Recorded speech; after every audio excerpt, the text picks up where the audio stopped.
नमस्कार मित्रों, आज मैं इंट्राडे ट्रेडिंग में स्टॉक क्वांटिटी कैलकुलेटर के बारे में जानकारी दूंगा। जैसा कि आपको पहले भी मैं बता चुका हूं कि इंट्राडे ट्रेडिंग में रिस्क मैनेजमेंट रूल्स और स्टॉप लॉस को कंसीडर करना बहुत ज़रूरी होता है अगर आपको लंबे समय तक स्टॉक मार्केट में जमे रहना है। और स्टॉक मार्केट में जमे रहने पर ही आपको आगे मौके भी मिलते रहेंगे और आपको उसका फ़ायदा भी होगा। तो इसलिए स्टॉक क्वांटिटी कैसे कैलकुलेट की जाती है इसके बारे में आपको मैं बता रहा हूँ। अब जैसे टोटल कैपिटल 1 लाख रुपए है और जो डेली रिस्क परसेंटेज हम टोटल कैपिटल का 1% लेते हैं, यानी कि 1000 रुपये का हम डेली रिस्क ले सकते हैं। और अगर टोटल नंबर ऑफ ट्रेड्स हम कंसीडर कर लेते हैं कि 2 ले रहे हैं, वो तो आपके ऊपर डिपेंड करता है कि आप कितने भी रखें, लेकिन हम यहाँ पे 2 ट्रेड ले रहे हैं।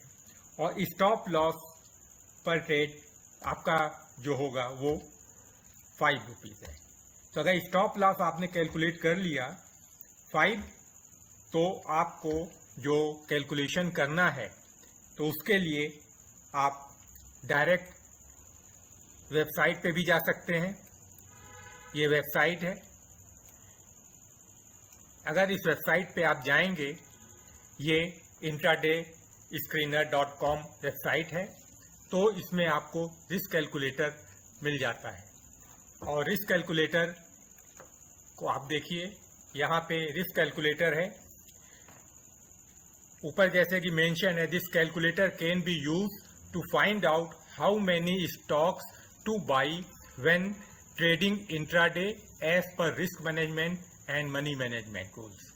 Just enter total capital and stop loss for trade and calculator will calculate how many stocks to buy. तो ये total capital excluding leverage 1 lakh, risk daily risk in percentage 1%, total number of trades 2, stop loss 5। ये आपने इसमें mention कर दिया।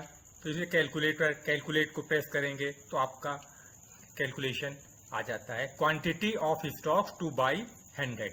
अब इसमें अगर आप कैपिटल चेंज कर देते हैं, मान लेते हैं कैपिटल आपने इसको 5 लाख कर दिया, 5,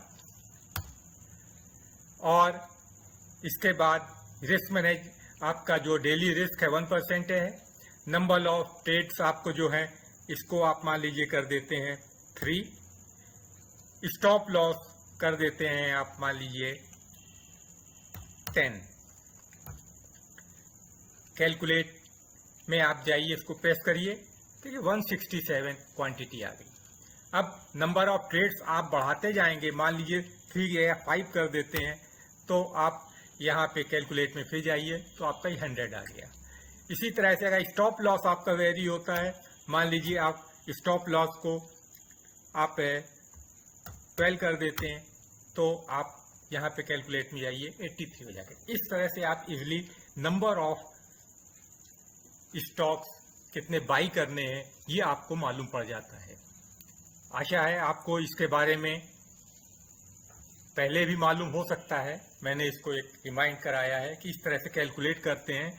खासकर रिस्क मैनेजमेंट और स्टॉप लॉस को जरूर ध्यान रखिएगा। आपको लंबे समय तक टिके रहना है। मार्केट में लंबे समय तक टिके रहना ही सबसे बड़ा काम है। आपका कम से कम लॉस हो और अधिक से अधिक प्रॉफिट हो, और आप लंबे समय तक मार्केट में टिके रहेंगे, आपको मौके भी मिलते रहेंगे। इसी के साथ ही